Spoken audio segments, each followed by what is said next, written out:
Yeah. I always say like the biggest expense is not knowing how to serve more people, not knowing how to make more money, not knowing it's not just you know investing in yourself or investing in your own education, but it's not knowing how you could have done better.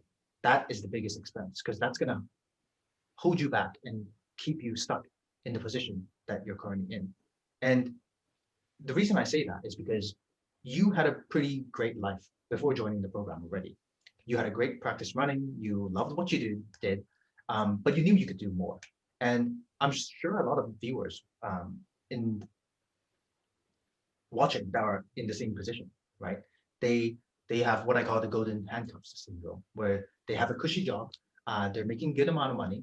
They, they might not necessarily be happy with how much time it demands of them, but they're just comfortable enough not to do anything about it, right? People change either out of inspiration or desperation.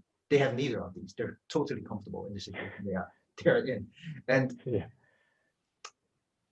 to these types of people, I'm curious, what advice might you give them? Yeah.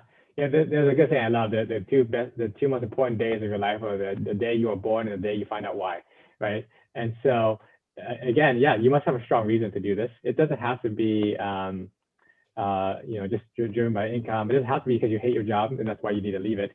Honestly, it could be, more. It could be you want to help more people, and that truly is your mission statement. And I go back to that. If I'm true to my own personal mission statement, then it just stands to reason that that I can do more and I can achieve more if I'm trying to fulfill that. And if that's a burning passion of yours, you're going to achieve it. And so I love that what you said. There are two things that shape you: to inspiration and desperation. So the golden handcuffs are dangerous. It's very dangerous to be too comfortable. I think ultimately by living a comfortable life, you lose out on the potential that you might have, and you lose out on your ability to make a bigger mark on the world. And I think that's, I think it's a little bit sad almost, but just to coast through life when you can take it by the horns and control your destiny a little bit better. So yeah, my advice would be to come up with something that, what kind of change you want to make on the planet.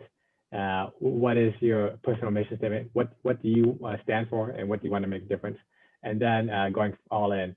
And I think in this world today, the ability of the internet to reach more people, across the world with no geographic boundary, we've never had this before in the entire history, and so it's the most exciting time to be alive to make these type of things, to make a mark on the world. And so, yeah, my advice would be that again, you do have many things that lots of people would benefit from, and my hope would be that you'd be interested in helping more others.